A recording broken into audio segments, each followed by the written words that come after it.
Assalamualaikum warahmatullahi wabarakatuh. Kembali lagi di channel RM Story.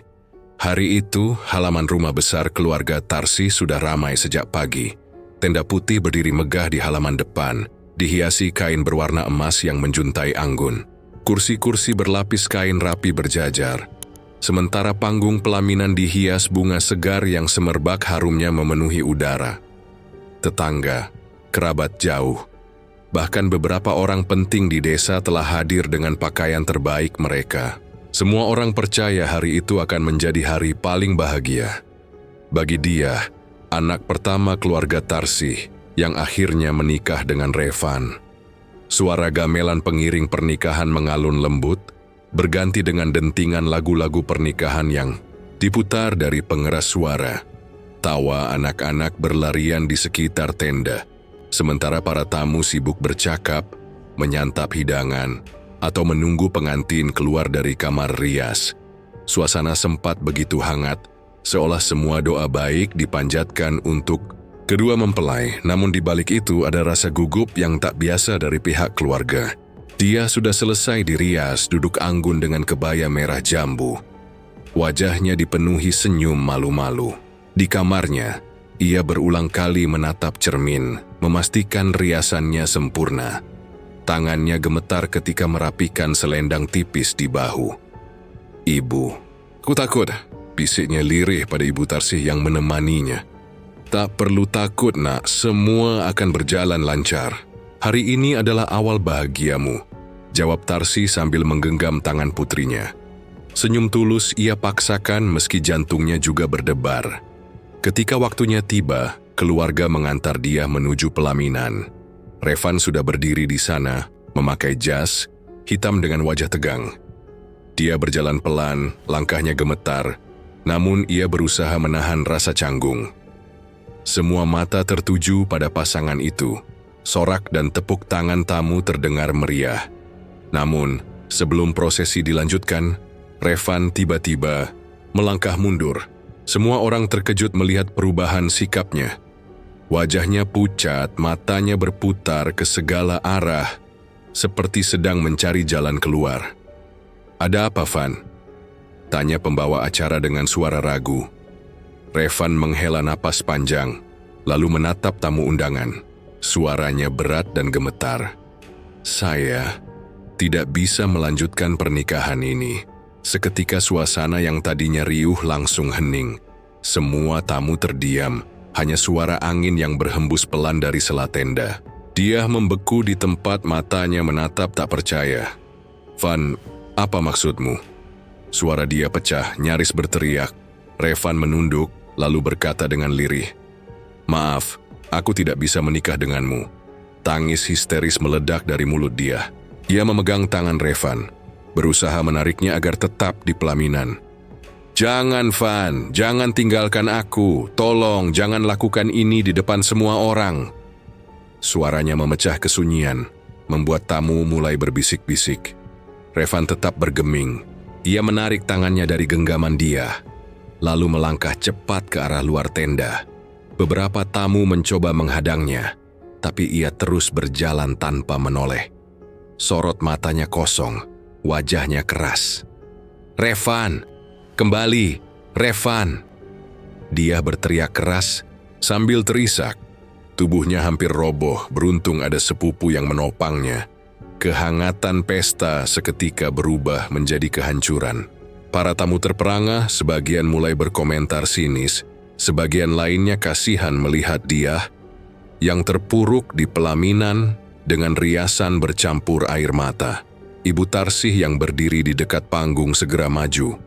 Wajahnya merah padam, napasnya memburu. Ia menatap arah keluarnya Revan dengan penuh amarah. "Anak kurang ajar. Kau permalukan keluarga kami di depan semua orang." Para tamu semakin ramai bergumam. Ada yang menyalahkan Revan, ada juga yang berbisik-bisik bahwa mungkin ada masalah besar yang selama ini disembunyikan. Namun, yang jelas semua mata menyorot ke arah keluarga dia, seakan mereka menjadi tontonan yang memalukan. Dia jatuh terduduk di kursi pelaminan, wajahnya basah oleh air mata. "Kenapa, Bu? Kenapa dia tinggalkan aku?" Suaranya lirih, penuh luka. Ibu Tarsih mencoba menenangkan anaknya, namun amarahnya lebih besar dari kesedihan. Ia berdiri tegak, menatap tamu dengan tatapan membara. Kalian semua jadi saksi, anak itu sudah mempermalukan putri saya, mempermalukan keluarga saya. Tangannya mengepal, suaranya meninggi. Penuh kutukan. Demi Tuhan, Revan tidak akan pernah tenang. Hidupnya akan sengsara, setiap langkahnya akan dikutuk. Air mataku hari ini akan jadi laknat untuknya. Kata-kata itu menggema di bawah tenda, membuat banyak orang merinding. Beberapa tamu bahkan saling pandang, tak berani menimpali. Suasana pesta berubah mencekam, bukan lagi kebahagiaan, melainkan duka dan amarah yang tak terbendung. Ayah dia, Pak Surya, hanya bisa menunduk. Ia tak sanggup berkata apa-apa. Rasa malu membakar hatinya, sekaligus pedih melihat anaknya dipermalukan.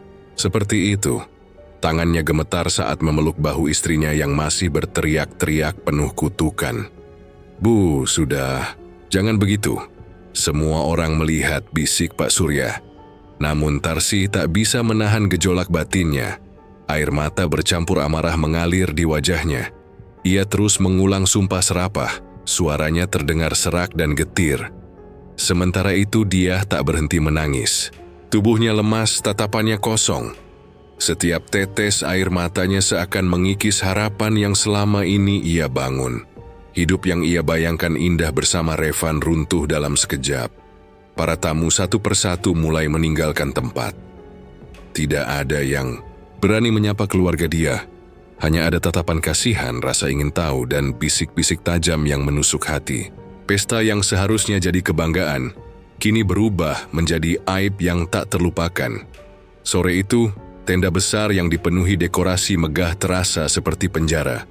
Kursi-kursi kosong, makanan tak tersentuh, bunga-bunga layu diterpa panas matahari. Hanya tersisa keluarga yang terpuruk dalam kesedihan. Di ruang belakang dia masih menangis terseduh. Kenapa dia lakukan ini, Bu? Apa salahku? Aku sudah berusaha jadi yang terbaik. Ibu Tarsih duduk di sampingnya menggenggam tangan putrinya. Bukan salahmu, Nah. Itu lelaki tak tahu diri.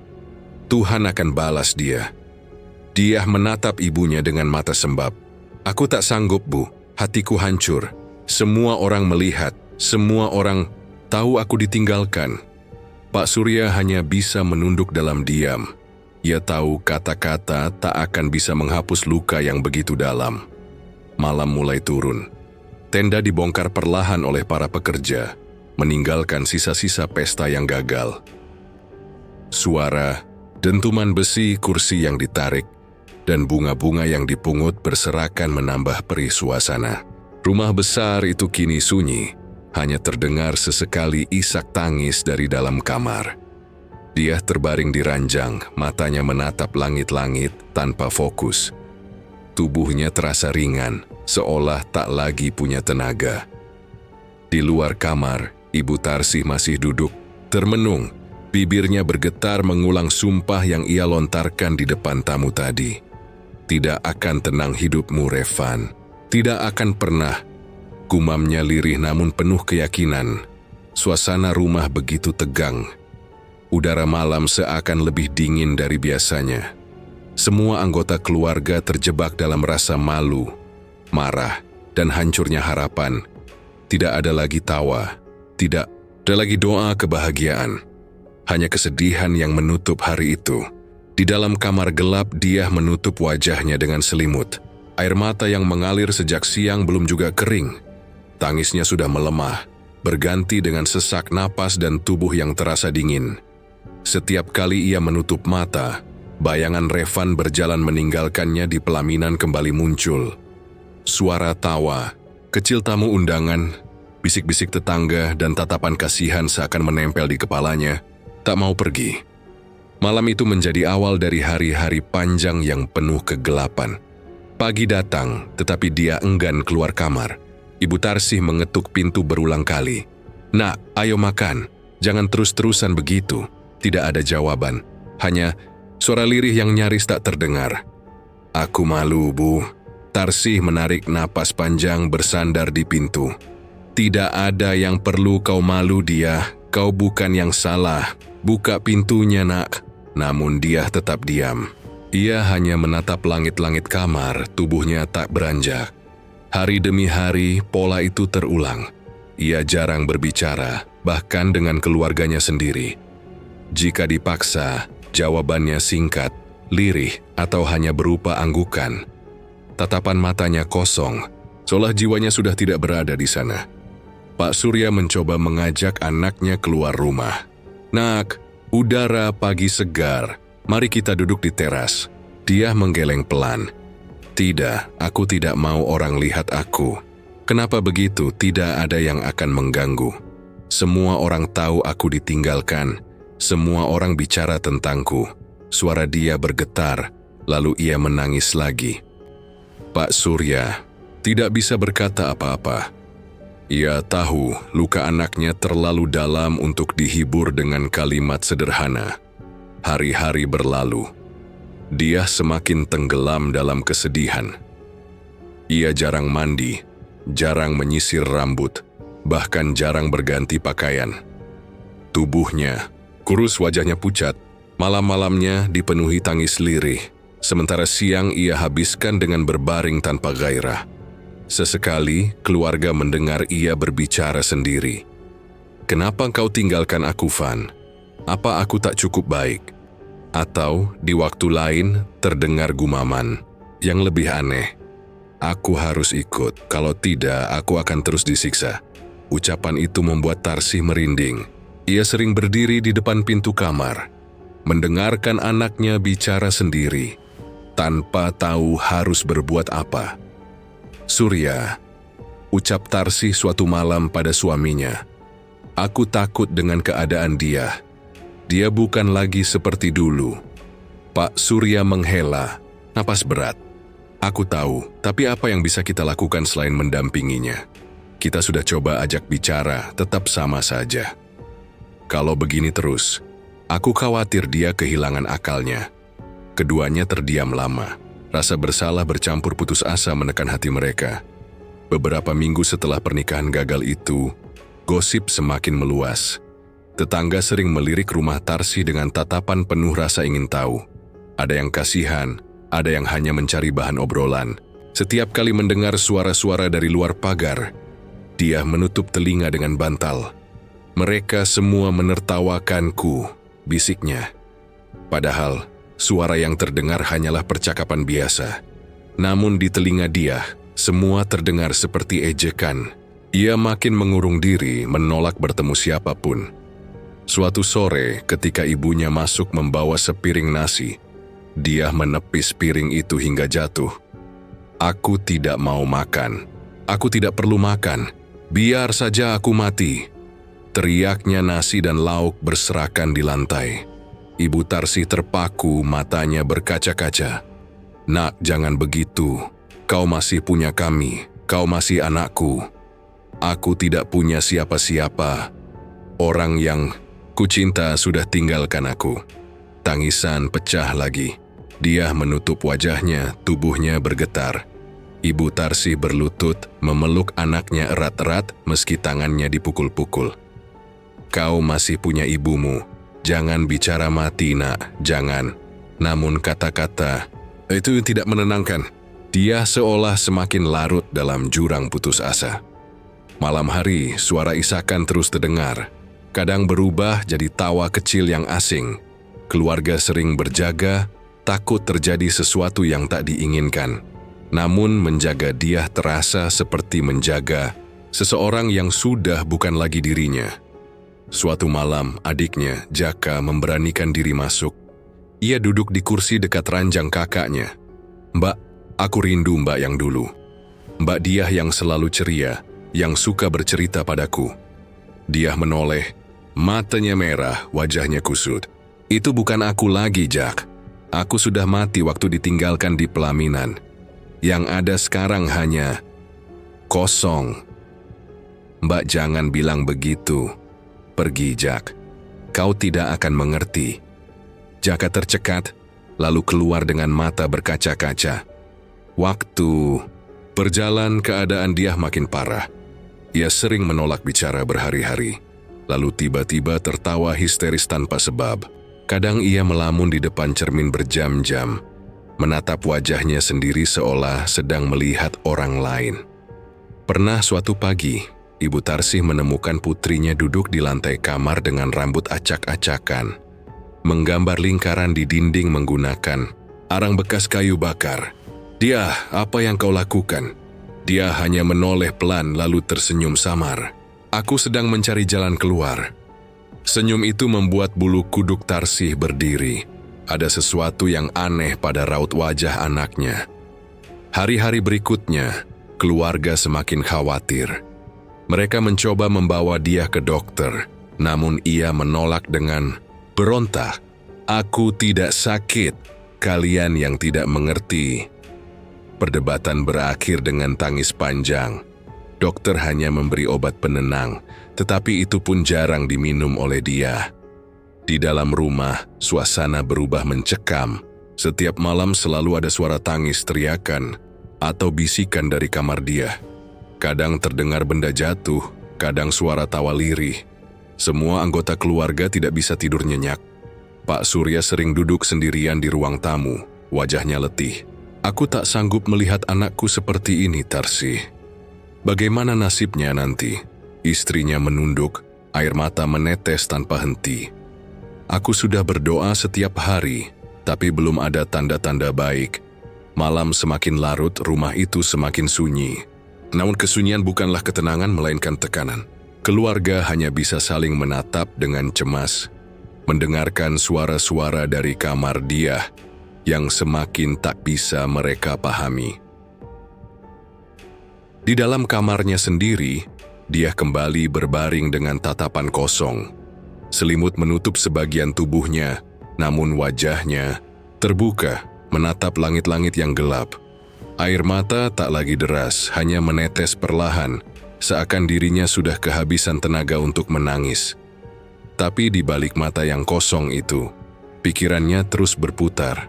Ia sudah lama mengurung diri di kamar, menolak bertemu siapapun, menolak makan, bahkan menolak bicara. Namun, suatu pagi, tubuhnya yang lemah justru bergerak tanpa kendali. Tanpa sadar, ia melangkah keluar kamar dengan mata sayu, wajah kusut, dan rambut kusel. Selimut tipis yang ia kenakan jatuh di lantai, meninggalkan tubuhnya telanjang. Pintu rumah terbuka dan dia berlari ke jalan. Jeritan kecil terdengar dari tetangga yang melihatnya lebih dulu. "Astaga, itu dia!" Beberapa orang segera keluar rumah menatap tak percaya. Anak-anak berteriak, orang dewasa berlari mengejar. Namun dia tak peduli. Ia terus berlari menangis sambil tertawa. Langkahnya tak menentu di jalan desa yang ramai. "Ibu, tolong aku!" Teriaknya keras membuat suasana semakin kacau. Ibu Tarsih berlari keluar. Wajahnya pucat pasi. "Ya Allah, dia!" Ia mengejar sambil menangis sementara orang-orang menonton dengan tatapan campur aduk antara iba dan hinaan. Pak Surya juga menyusul, mencoba menutup tubuh putrinya dengan kain sarung yang dibawa dari rumah. Joya berhasil menghentikan langkah dia di tengah jalan, merangkulnya erat. "Nak, tenang, pulanglah dengan Bapa." Dia memberontak, tangannya menepis, tubuhnya bergetar. "Lepaskan aku tidak mau di sini. Ikut Bapak, nak." "Orang-orang melihatmu." Suara Surya bergetar, penuh rasa malu. Akhirnya dengan bantuan beberapa tetangga, dia dibawa kembali ke rumah. Tubuhnya ditutupi kain seadanya, sementara bisik-bisik warga semakin keras terdengar. "Kasihan, tapi memalukan sekali," ujar seorang ibu di pinggir jalan. "Pantas saja, ditinggal di pelaminan. Rupanya sudah tidak waras." Timpal yang lain, ucapan itu menusuk hati Tarsih. Ia menggertakkan gigi, matanya basah. Dalam hati ia ingin menutup telinga, tapi suara-suara itu tetap saja masuk dan menghantam batinnya. Di rumah dia diletakkan di ranjang. Tubuhnya gemetar, napasnya tersengal. Ia menatap ibunya dengan mata kosong. "Kenapa semua orang menatapku, Bu? Mereka ingin menyakitiku." Tarsih mengusap wajah anaknya. "Tidak, Nak, mereka hanya kaget. Kau aman di rumah ini." Tapi dia menggeleng keras. "Tidak," mereka tertawa. "Mereka semua benci aku." Tangisan kembali pecah. Ibu Tarsih ikut menangis, memeluk anaknya erat. Malam itu keluarga benar-benar hancur. Rasa malu bercampur rasa kasihan yang tak tertahankan. Keesokan harinya, kabar itu menyebar cepat. Hampir seluruh desa tahu tentang peristiwa memalukan itu. Nama dia jadi bahan gunjingan, dari warung kopi sampai pertemuan ibu-ibu. Putri Tarsih gila, berlarian tanpa busana. Dulu cantik dan pintar, sekarang rusak karena ditinggal calon suaminya. Tidak ada yang bisa menghentikan gosip itu. Keluarga Surya menjadi sorotan. Mereka tidak hanya menanggung aib tetapi juga beban sosial yang semakin berat. Melihat kondisi itu, keluarga memutuskan mencari pertolongan. Langkah pertama, mereka membawa dia ke rumah sakit jiwa di kota. Dokter memeriksa, memberikan obat penenang, lalu menyarankan terapi jangka panjang. Anak Anda mengalami depresi berat. Butuh perawatan serius, mungkin bertahun-tahun. Jelas, dokter dengan wajah tenang. Pak Surya menunduk menggenggam tangan istrinya. Apakah ada harapan sembuh? Selalu ada, tapi butuh kesabaran. Jangan lepaskan dia, jangan biarkan merasa sendiri. Keluarga mengikuti saran itu. Dia diberi obat, diajak bicara, namun hasilnya tidak banyak. Kadang ia tampak tenang, tetapi tiba-tiba mengamuk, menolak makan, bahkan membanting benda di sekitarnya. Ibu Tarsih sering menahan tangis setiap kali mendengar teriakan anaknya. "Kenapa hidup kita jadi begini, Surya? Anak kita dulu begitu ceria." Surya hanya diam, wajahnya lelah. Ketika pengobatan medis tidak membawa hasil yang jelas, mereka mencoba jalur lain. Seorang kerabat menyarankan pergi ke seorang kiai terkenal. Di desa sebelah, kiai itu bisa menenangkan jiwa. "Banyak orang sembuh karena doanya," ujar sang kerabat. Maka suatu malam, dia dibawa dengan mobil ke rumah kiai. Tubuhnya lemah, matanya sayu, namun masih menolak ketika disentuh orang lain. Di hadapan kiai, keluarga menceritakan semuanya. Sang kiai hanya mengangguk, lalu memegang kepala dia. "Nak, jangan takut. Semua ini hanya ujian." Dia menatapnya.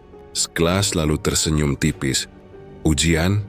Tidak ada yang bisa menolong aku." Kiai membaca doa panjang, meniupkan ke ubun-ubun dia. Sejenak dia tenang, tapi tiba-tiba tubuhnya bergetar keras. Ia menjerit, mendorong tangan kiai hingga hampir terjatuh. "Aku tidak butuh doa. Aku tidak butuh kalian," teriaknya. Suasana, hening, semua terdiam. Kiai menarik napas dalam. Dia harus terus didoakan, jangan menyerah. Keluarga pulang dengan hati gundah. Harapan yang muncul sebentar kembali padam. Hari-hari berikutnya, mereka mencoba berbagai cara lain. Ada yang membawa air doa, ada yang menyarankan pengobatan alternatif dengan ramuan. Bahkan ada yang mengajak ke orang pintar. Semua dicoba, tidak ada yang pasti berhasil. Dia tetap terombang-ambing di antara kesadaran dan kegilaan. Kadang ia duduk tenang menatap kosong berjam-jam, lalu tiba-tiba berteriak histeris tanpa sebab. Suatu malam Jaka masuk kamar kakaknya. Ia duduk di lantai, memegang tangan dia yang dingin. "Mbah, semua orang berusaha menolongmu. Jangan biarkan mereka kecewa." Dia menoleh pelan. "Aku sudah mati, Jah. Yang kau lihat hanya tubuh kosong. Jiwaku sudah pergi." "Mbah, jangan bicara begitu." Dia tersenyum samar, lalu membalikkan badan menutup wajah dengan tangan. Jaka terdiam, air matanya jatuh satu-satu. Di ruang tamu, Pak Surya dan Tarsih duduk bersama. Lampu redup membuat suasana makin muram. "Semua usaha kita sia-sia, Surya," kata Tarsih lirih. "Jangan bilang begitu, kita masih harus mencoba. Tapi, berapa lama lagi kita sanggup?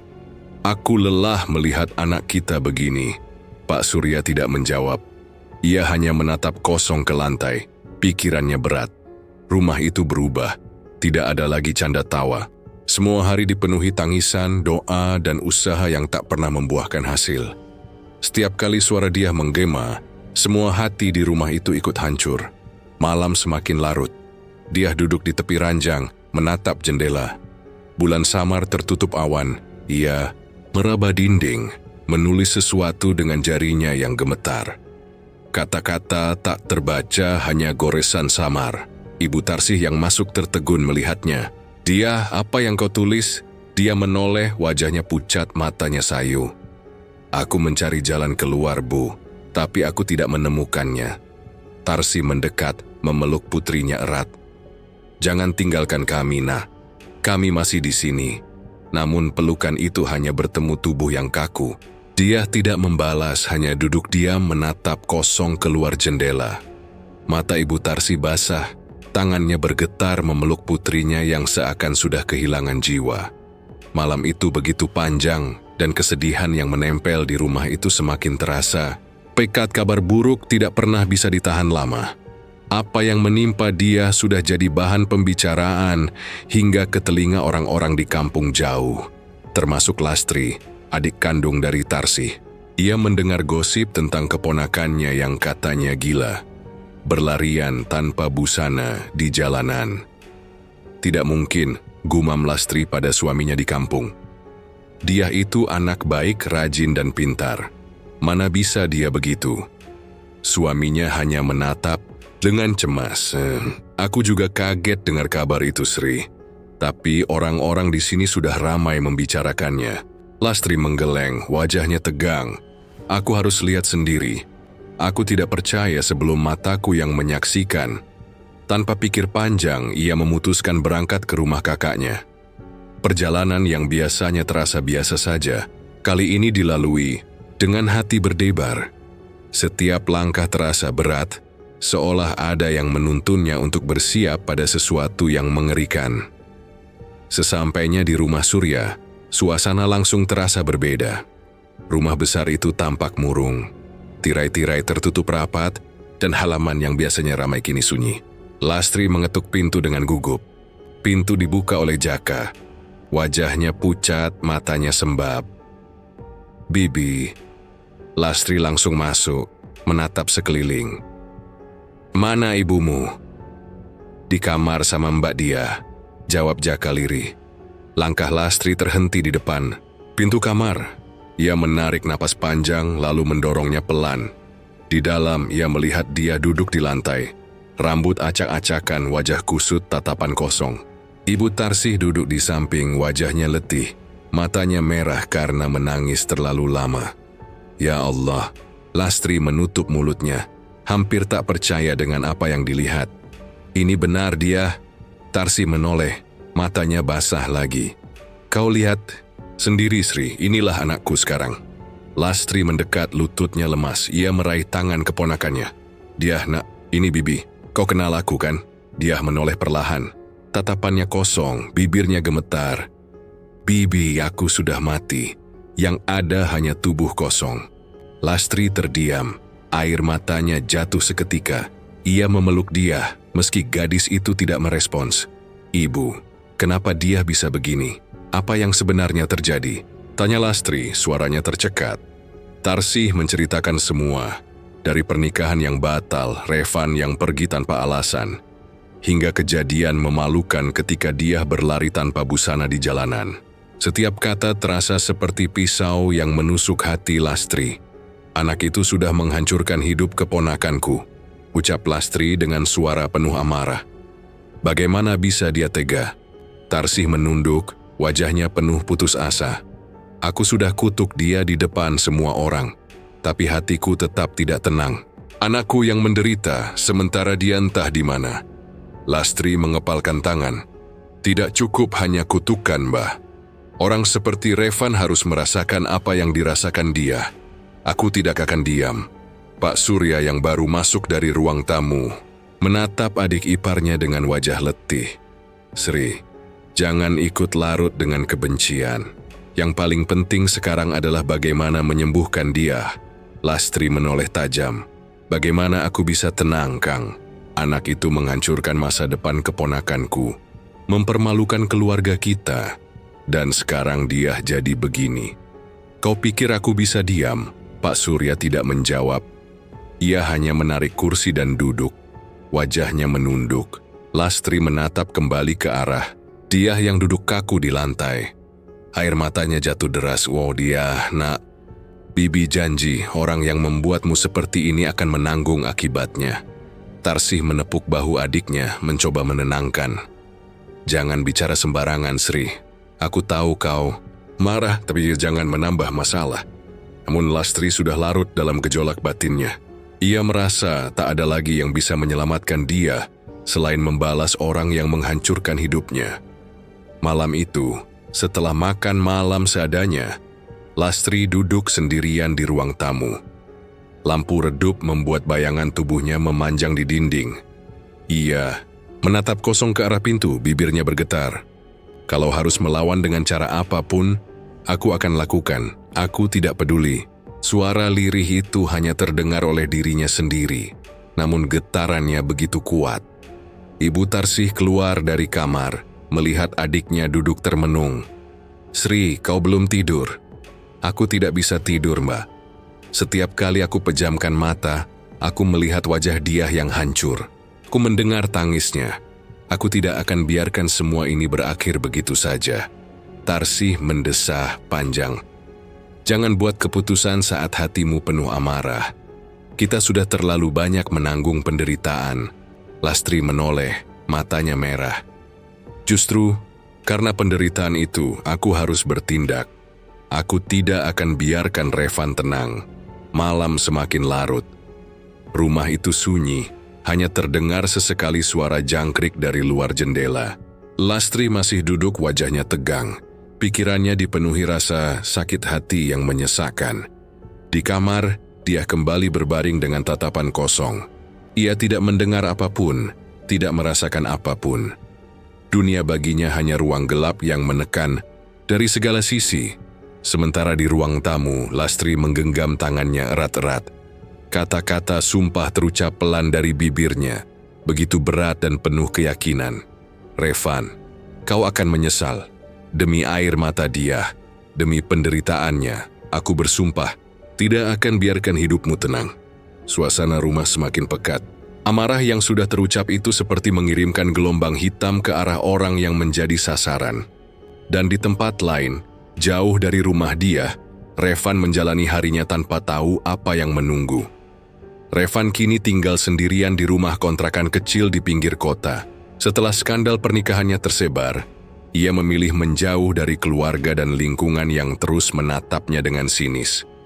Meski begitu, hidupnya tetap berjalan. Ia bekerja seperti biasa, makan seperti biasa, namun hatinya selalu diliputi kegelisahan yang sulit ia pahami. Suatu siang ketika ia baru pulang kerja, sebuah paket diletakkan di depan pintu rumah. Tidak ada nama pengirim, hanya kotak kayu kecil dengan hiasan sederhana. Revan menatapnya lama, merasa aneh. "Siapa yang kirim ini?" gumamnya. Ia membawanya masuk, meletakkan di meja. Dengan ragu, ia membuka kotak itu. Di dalamnya ada makanan kesukaannya. Ayam goreng dan nasi hangat tersusun rapi. Namun yang membuatnya bergidik adalah seikat kembang telon yang diletakkan di atasnya. Bunganya masih segar. Harum wangi menusuk hidung, alis Revan berkerut. Apa-apaan ini? Siapa yang main-main? Tanpa pikir panjang, ia langsung menutup kotak itu dan membawanya keluar. Ia meletakkannya di tong sampah depan rumah. Namun anehnya, meski kotak sudah jauh, aroma kembang telon itu tetap kuat menempel di hidungnya. Revan masuk lagi, menutup pintu rapat. Ia duduk di kursi, mencoba mengusir rasa tidak nyaman. Tetapi wangi itu tidak pergi, malah semakin menusuk. Ia berdiri membuka jendela, berharap angin masuk membawa udara segar. Tetap saja bau bunga itu seperti menempel di tubuhnya. Apa jangan-jangan tadi ada orang yang sengaja? Ia berhenti bicara, lalu menggeleng keras. Tidak mungkin. Mungkin cuman kebetulan. Siang itu berubah jadi sore. Revan mencoba tidur sebentar di kamar, tapi setiap kali ia memejamkan mata, aroma kembang telon itu seperti memenuhi seluruh ruangan. Ia merasa ada sesuatu yang memperhatikannya dari sudut gelap kamar. Ia bangkit, menyalakan lampu. Tidak ada apa-apa, aku cuma kebanyakan pikiran. Namun rasa gelisah itu terus menghantui. Malam hari, suasana semakin berat. Angin bertiup kencang dari celah jendela, menimbulkan suara berdecit. Revan duduk di kursi ruang tamu, menyalakan rokok untuk menenangkan diri.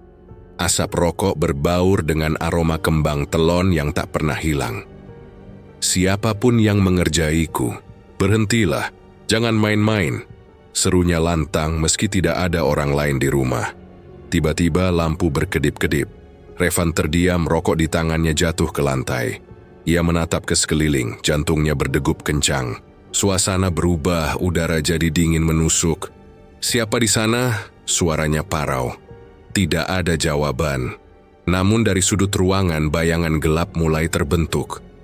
Bayangan itu semakin jelas, berubah menjadi sosok tinggi dengan wajah samar.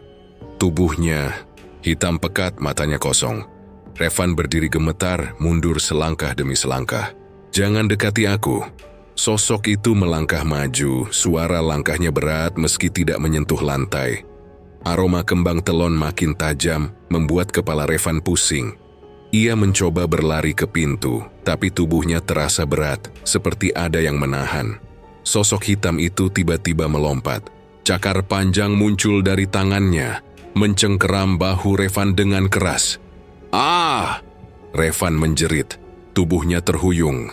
Ia mencoba melawan, namun kekuatannya tidak berarti apa-apa.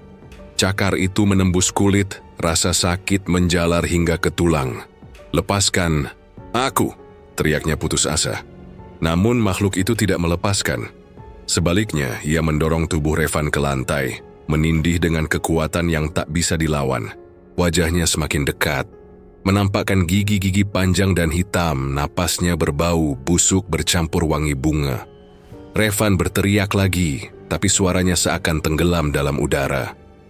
Lampu rumah padam seketika, meninggalkan kegelapan pekat. Hanya aroma kembang telon yang semakin menusuk, memenuhi paru-paru hingga membuatnya sulit bernapas. Di tengah kegelapan itu, Revan merasakan tubuhnya dicabik, dicakar, dan ditarik paksa. Ia menendang-nendang, namun tak ada yang bisa ia lakukan. Rasa sakit bercampur takut membuatnya kehilangan tenaga. "Tidak. Tolong. Jangan."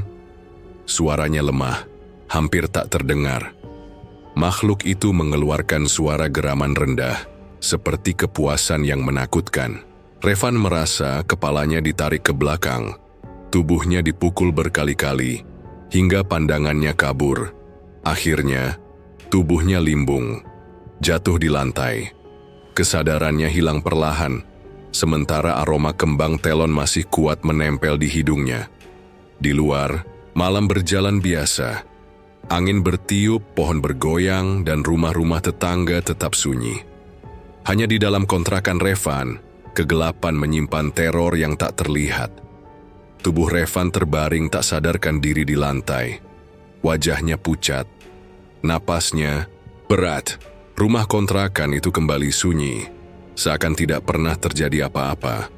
Namun di dalam tubuhnya, luka dan rasa takut sudah menumpuk, membawa dirinya pada batas kesadaran.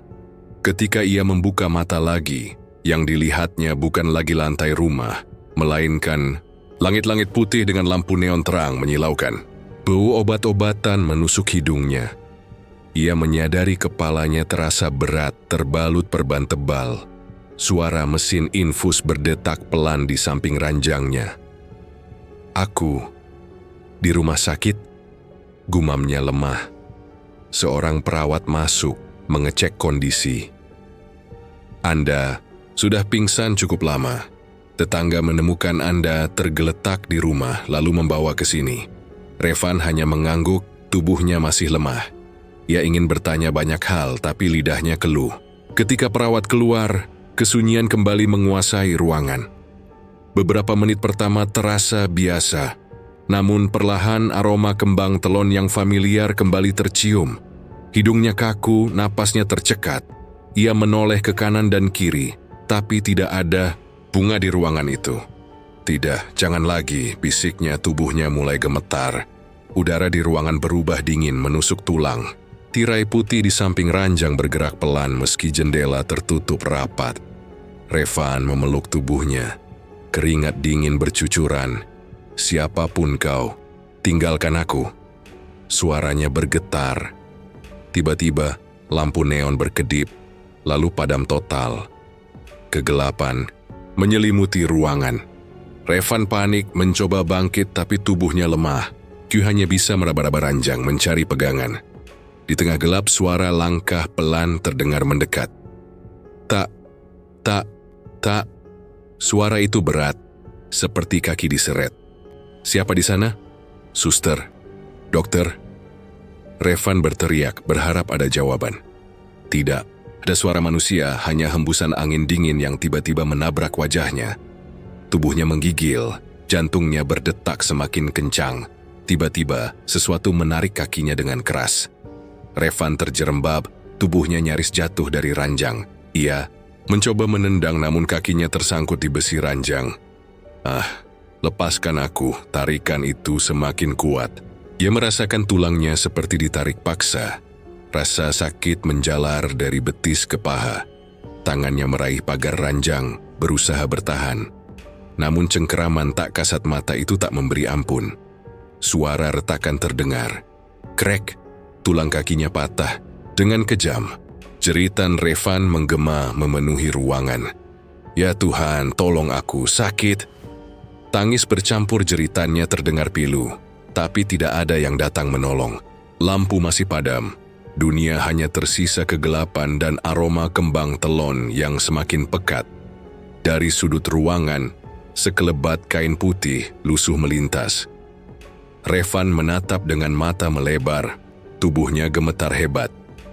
"Itu siapa?" Suaranya lemah, hampir hilang. Kain putih itu bergerak pelan, seolah melayang tanpa arah. Hanya bayangan samar yang terlihat, namun cukup untuk membuat Revan kehilangan tenaga. Tubuhnya terkulai di ranjang, keringat membanjiri wajah. Beberapa saat kemudian, lampu menyala kembali. Ruangan tampak normal, tirai diam, udara kembali tenang. Namun Revan masih terbaring dengan kaki patah, wajah penuh ketakutan. Pintu terbuka, perawat masuk terburu-buru. "Pak Revan, apa yang terjadi? Kenapa Anda berteriak?" Revan menoleh dengan mata sayu. Ada yang menyerangku. Dia ada di sini." Perawat menatap sekeliling, bingung.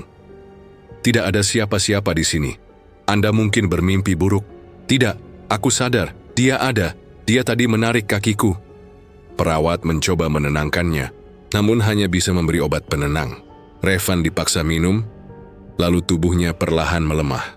Meski begitu, matanya masih melirik ke setiap sudut ruangan, takut sosok itu kembali.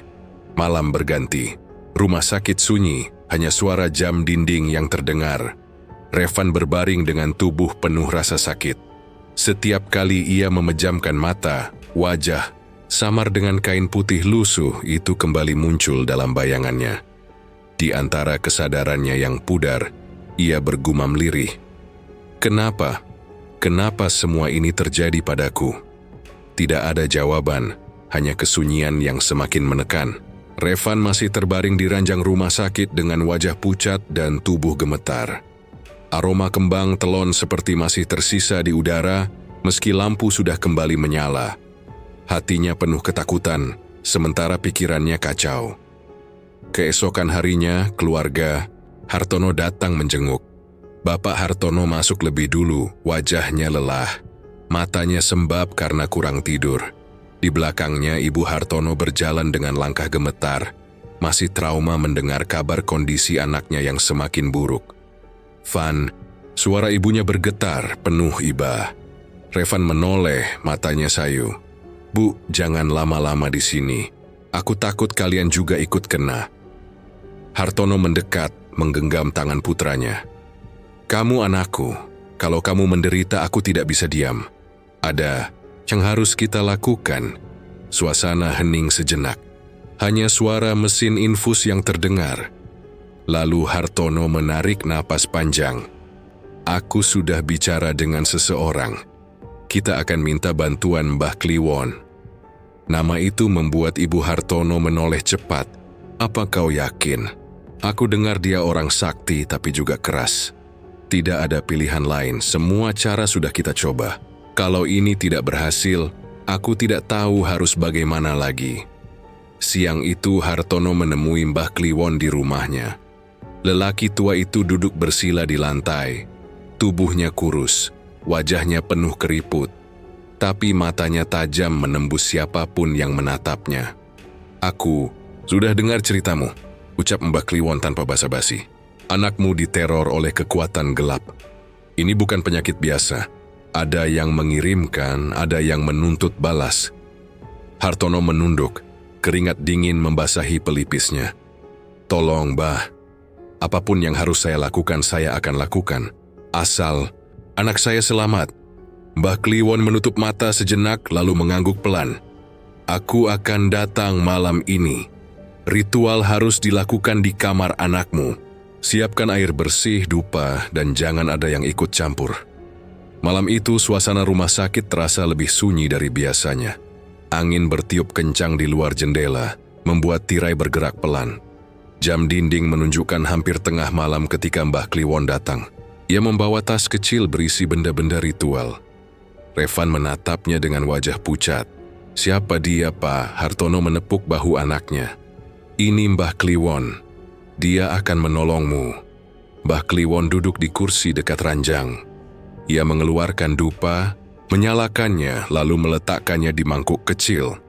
Aroma harum bercampur mistis memenuhi ruangan. Anak muda, ucapnya dengan suara berat. Apa yang kau lihat, apa yang kau rasakan, jangan ditolak. Biarkan aku yang menghadapinya. Revan mengangguk, meski ketakutan masih terlihat jelas di wajahnya. Ritual dimulai. Mbah Kliwon menutup mata, merapal doa-doa dengan suara lirih. Tangannya bergerak pelan di udara, seolah sedang menyingkirkan sesuatu yang tak kasat mata. Api lilin di meja kecil bergetar, nyaris padam meski tidak ada angin. Tiba-tiba, aroma kembang telon kembali muncul, lebih kuat dari sebelumnya. Revan menggigil, wajahnya pucat. Bah, dia datang lagi. Mbah Kliwon membuka mata menatap tajam ke sudut ruangan. Aku tahu, jangan takut. Udara berubah semakin dingin. Lampu berkedip, lalu redup. Tirai bergerak lebih kencang meski jendela tertutup rapat. Suara dentuman kecil terdengar dari dinding, seperti ada yang menghantam dari dalam. Mbah Kliwon berdiri, tangannya terangkat. Siapapun kau, tunjukkan dirimu. Detik berikutnya suara tawa lirih terdengar menggema. Di seluruh ruangan, Revan menutup telinga, tubuhnya bergetar. Itu suaranya, dia di sini. Bayangan hitam muncul di pojok ruangan, makin lama makin besar. Bentuknya tidak jelas. Hanya kain putih lusuh yang melayang, wajah samar dengan mata kosong. Ibu Hartono menjerit, namun Hartono segera menahannya. Diam, jangan ganggu. Mbah Kliwon maju selangkah, wajahnya tegang. Kau berani menampakkan diri, berarti kau juga siap berhadapan denganku. Ia merapal mantra lebih keras, tangannya membuat gerakan cepat. Bayangan itu bergetar, lalu melayang. Maju dengan suara mendesing. Suhu ruangan semakin turun, hingga napas semua orang terlihat seperti uap dingin. Tiba-tiba, sosok itu melesat ke arah Mbah Kliwon. Benturan tak kasat mata terdengar keras. Kaca jendela bergetar. Ranjang bergeser beberapa senti. Revan berteriak, tubuhnya nyaris terangkat dari ranjang. Mbah Kliwon mundur setapak, wajahnya kaget. Kekuatan ini terlalu besar. Bayangan itu kembali melayang, kali ini lebih cepat. Mbah Kliwon berusaha menahan dengan doa, namun tubuhnya terdorong ke belakang. Kursi terjatuh, lilin padam, ruangan gelap gulita. Bah, hati-hati! Teriak Hartono namun terlambat. Kekuatan gelap itu menabraknya dengan dahsyat. Tubuh Mbah Kliwon terdorong keras ke arah jendela. Kaca pecah berhamburan, suara retakan memekakkan telinga. Jeritan terdengar seiring tubuh tua itu terhempas, keluar dari lantai 5. Suara benturan keras menggema dari bawah, diikuti hening yang menyesakkan. Ibu Hartono menutup mulutnya, menahan tangis histeris. "Ya Allah, dia jatuh!" Hartono berdiri kaku, wajahnya pucat pasi. Ia tidak sanggup menatap jendela yang kini terbuka. Hanya tirai robek yang bergoyang diterpa angin malam.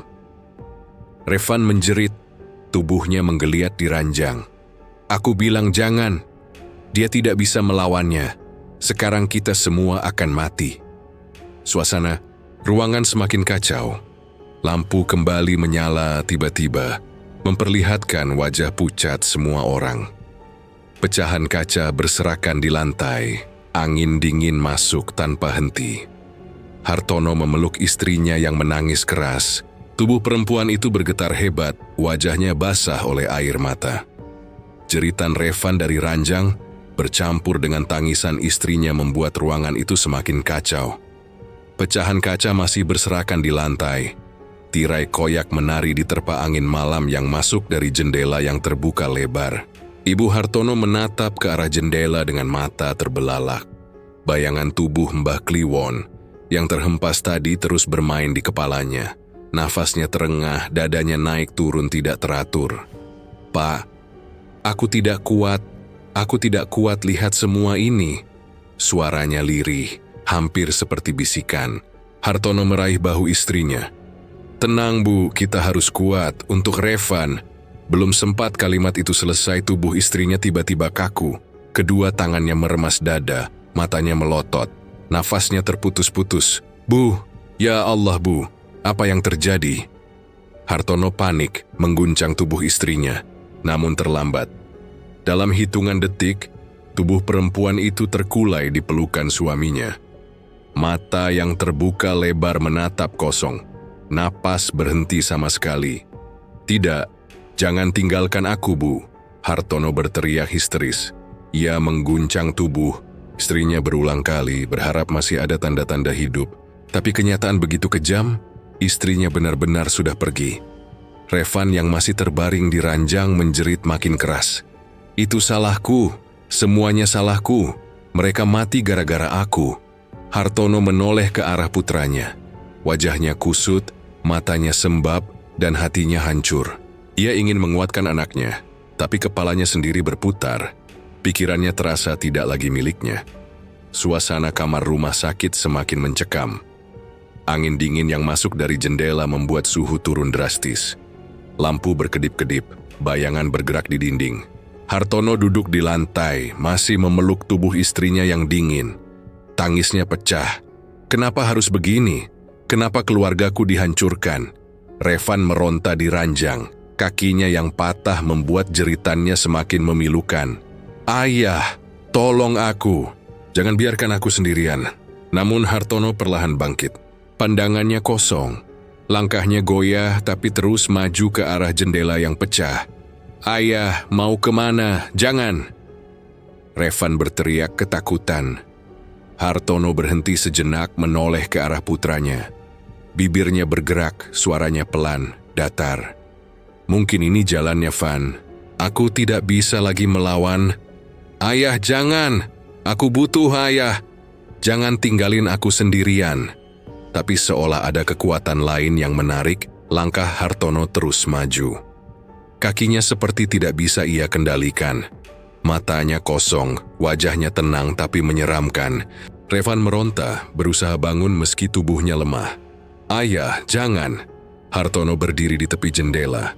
Angin malam menerpa wajahnya, rambutnya berantakan.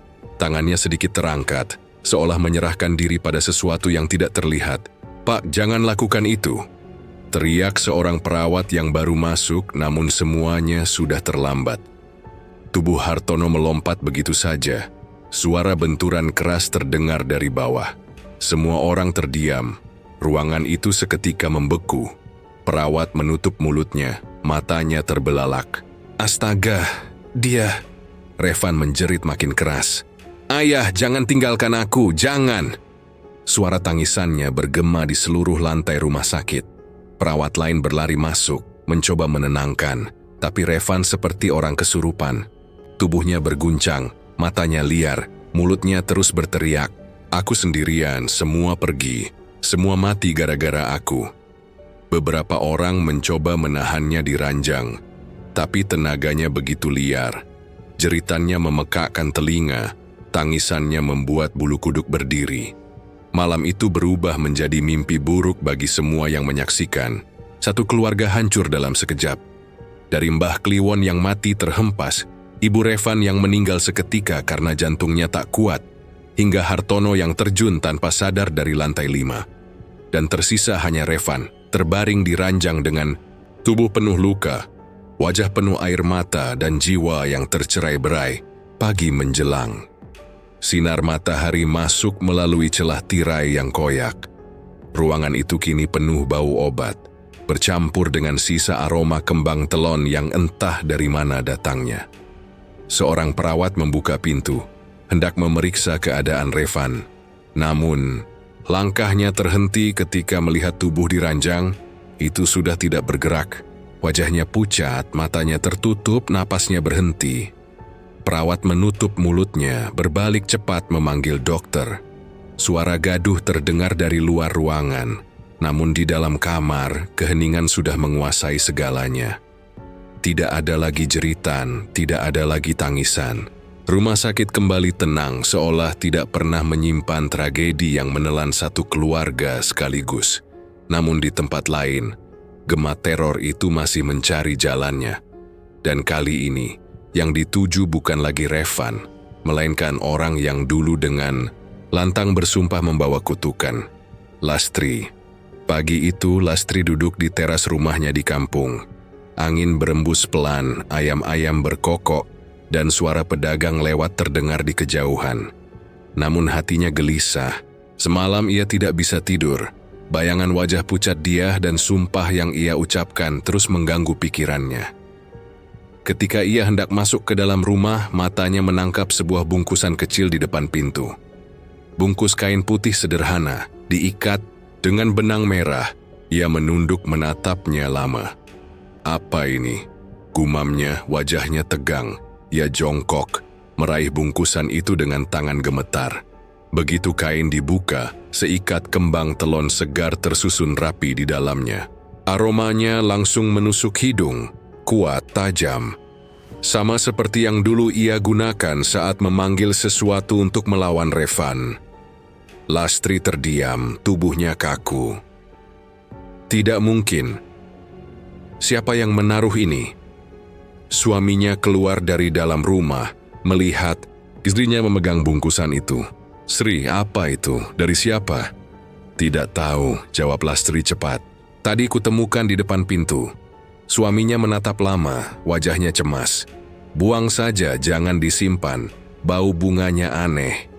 Lastri mengangguk, lalu segera membawanya ke belakang rumah dan melemparkannya ke tungku api. Bunganya terbakar, namun aromanya tetap menyengat, bahkan semakin menusuk. Lastri berdiri lama, keringat dingin mengalir di pelipisnya. Hari itu berlalu dengan hati tidak tenang. Lastri berusaha mengabaikan, tapi pikirannya penuh tanda tanya. Siapa yang mengirim bungkusan itu? Apakah ini balasan dari sesuatu yang dulu? Ia panggil, malam datang. Udara kampung berubah lebih dingin dari biasanya. Angin masuk dari celah-celah dinding rumah kayu. Lampu minyak di ruang tamu bergoyang, cahayanya redup. Lastri duduk di ranjang, tubuhnya gelisah. Tiba-tiba aroma kembang telon kembali tercium. Sangat kuat, lebih tajam dari pagi tadi. Ia menoleh ke sekeliling, mencari sumbernya. Tidak ada bunga di rumah itu.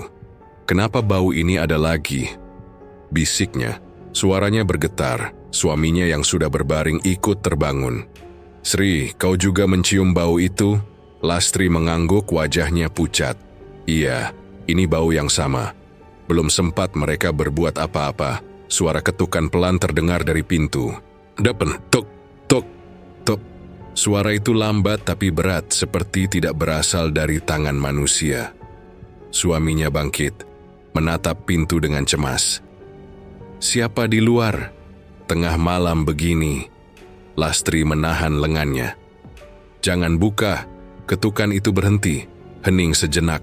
Namun tak lama, suara gesekan kain terdengar di luar, seperti sesuatu diseret di tanah. Suasana rumah semakin mencekam. Lastri menutup mulutnya dengan tangan, napasnya memburu. "Ya Allah, jangan sampai itu." Tiba-tiba suara ketukan kembali, kali ini lebih keras. "Duk! Duk! Duk!" Lampu minyak bergoyang semakin kencang, bayangan di dinding bergerak liar. Suaminya mendekat ke pintu, namun belum sempat menyentuh gagang. Pintu itu bergetar keras, seolah ada yang mendorong dari luar. "Pak, jangan buka, aku mohon." Lastri menjerit menarik suaminya, lalu terdengar suara lain. Suara kain bergesekan diikuti aroma busuk bercampur wangi bunga yang menusuk. Perlahan, sesuatu muncul di depan pintu. Melalui celah kayu, Lastri melihat sekelebat kain putih lusuh. Tubuh terbungkus rapat, wajah tertutup kain. Hanya bagian kepala yang miring dengan mata cekung hitam pekat. Sosok itu berdiri kaku lalu bergerak pelan, meloncat sekali hingga menimbulkan suara berat menghantam tanah. "Pocong!" Lastri berbisik, tubuhnya hampir roboh. Suaminya mundur dengan wajah pucat. Astaga, ini tidak mungkin. Sosok pocong itu bergerak ke jendela, menempelkan wajahnya yang tertutup kain. Suara serak keluar seperti bisikan dari dalam tanah. Lastri menutup telinganya, berteriak, "Pergi, jangan panggil namaku." Namun suara itu terus berulang, menyebut namanya berulang kali. Udara dalam rumah semakin dingin, lampu minyak padam seketika, menyisakan gelap total. Suaminya meraba-raba, mencari korek. "Sri, di mana lampu senter?" "Tunggu, aku tidak bisa lihat apa-apa." Tiba-tiba sesuatu menghantam dinding rumah dari luar. Suara kayu retak membuat mereka menjerit. Pocong itu kini melompat-lompat di sekitar rumah. Suaranya berat, langkahnya menghantam tanah dengan keras. Lastri berlari ke sudut kamar, tubuhnya gemetar hebat. Kenapa semua ini kembali padaku? Aku tidak kuat lagi. Pocong itu muncul di depan pintu kamar. Meski pintu terkunci, kepalanya menunduk, tubuhnya miring. Aroma kembang telon bercampur tanah basah memenuhi ruangan. Lastri menjerit histeris, memeluk suaminya erat-erat. "Tolong aku, tolong aku." Suaminya mencoba menahan, tapi tubuhnya juga gemetar. Mereka hanya bisa berpegangan satu sama lain, menatap sosok mengerikan itu yang perlahan mendekat. Cahaya kecil dari celah jendela menyorot kain putih lusuh itu. Mata cekung yang hitam terlihat jelas, menatap langsung ke arah Lastri. Suara berat terdengar, berbisik lirih. "Giliranmu." Lastri membeku, tubuhnya kaku, matanya melebar penuh teror. Malam itu, rumah Lastri dipenuhi ketakutan yang tak bisa dijelaskan. Aroma kembang telon bercampur tanah basah masih menempel di udara. Pocong yang melompat-lompat di sekitar rumah membuat nyali hampir habis. Lastri dan suaminya hanya bisa berpelukan erat.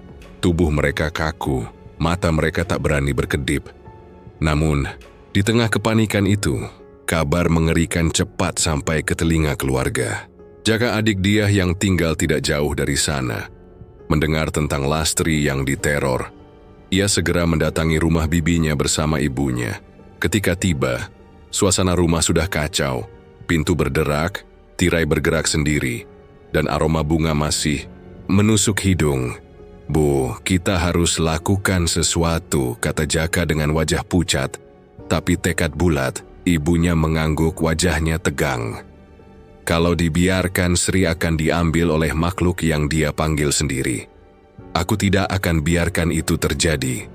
Mereka segera menyiapkan ritual. Air bersih diambil dari sumur, kemenyan dinyalakan, dan beberapa lembar doa ditulis di kertas. Lampu rumah diredupkan, hanya tersisa cahaya temaram dari lilin. Lastri duduk di tengah ruangan, tubuhnya gemetar hebat, matanya liar, wajahnya pucat. Jangan biarkan dia masuk. Aku tidak kuat lagi." Ibunya mendekat, menatapnya tajam. "Sri, dengarkan aku. Ini semua ulahmu sendiri. Kau yang memanggil kekuatan itu, kau yang harus hadapi. Tapi kali ini aku akan membantumu. Ikuti saja apa yang kukatakan. Lastri menangis memegangi lututnya. Aku menyesal, Bu. Aku tidak tahu semuanya akan begini. Penyesalanmu terlambat, tapi masih ada jalan kalau kau benar-benar mau bersih. Jawab ibunya tegas. Ritual dimulai.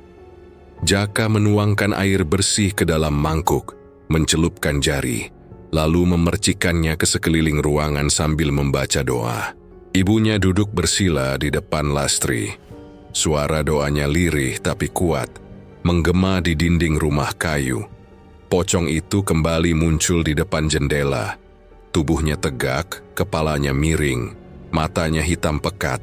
Ia menempelkan wajahnya ke kaca, kain lusuhnya berkibar seiring angin. Suara berat keluar dari mulut yang terikat kain. Lastri, giliranmu. Lastri menjerit, tubuhnya hampir roboh. Ibunya menampar pelan pipinya. Fokus, Sri, jangan goyah. Jaka menambahkan dupa ke tungku kecil.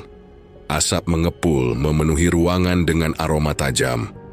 Doa-doa dibacakan semakin keras. Tirai bergetar, jendela berderak, seakan ada yang berusaha masuk. Aku tidak sanggup. Lastri menangis keras. Kalau kau berhenti kau akan mati. Dengarkan aku. Suara ibunya tegas tak bisa dibantah.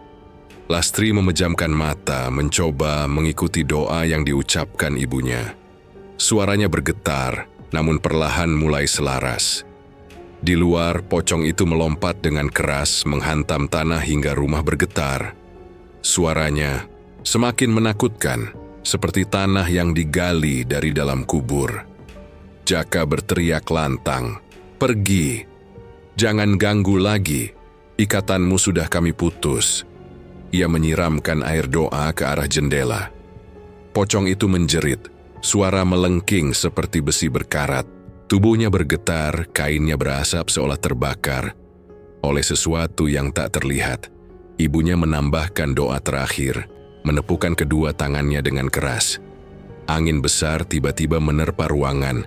Lilin padam, namun seketika semua hening. Pocong itu lenyap. Hanya tersisa aroma kembang telon samar yang perlahan menghilang bersama asap dupa yang menipis. Lastri jatuh terduduk, tubuhnya lemas. Ia menangis sejadi-jadinya, suaranya pecah. Aku benar-benar menyesal, semua ini salahku. Ibunya menatapnya tajam, lalu berkata dingin, "Kau selamat malam ini, tapi tidak berarti kau bebas. Kau harus menanggung akibat dari apa yang kau lakukan." Lastri menatap ibunya dengan mata penuh air. "Bu, jangan hukum aku lagi. Aku tidak sanggup. Justru karena kau tidak sanggup, kau harus menanggung. Mulai malam ini kau tidak boleh keluar rumah, tidak boleh berinteraksi dengan siapapun. Kau akan hidup dalam sepi sampai kau benar-benar sadar akan dosamu." Suasana rumah kembali sunyi. Hanya suara tangisan Lastri yang terdengar. Jaka menatap bibinya dengan campuran kasihan dan marah. "Bibi, kenapa harus sejauh ini? Kalau dari awal tidak main-main dengan hal gaib, semua ini tidak akan terjadi." Lastri menutup wajahnya dengan tangan. Aku hanya ingin membela dia. Aku tidak tahu balas dendam bisa sekejam ini."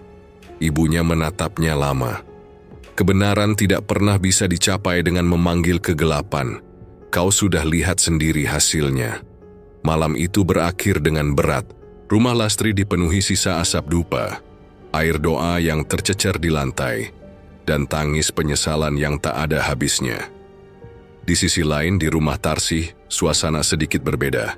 Dia perlahan mulai pulih.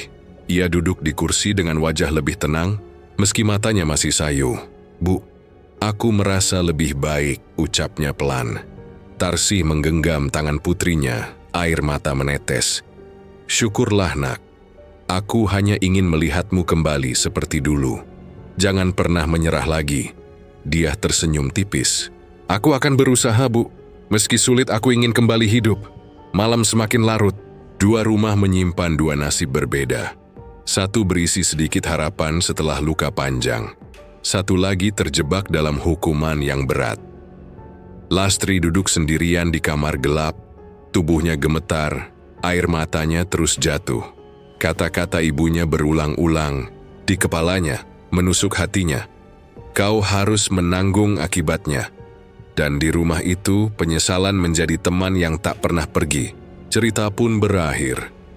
Terima kasih buat semuanya yang udah mendengarkan cerita ini sampai akhir.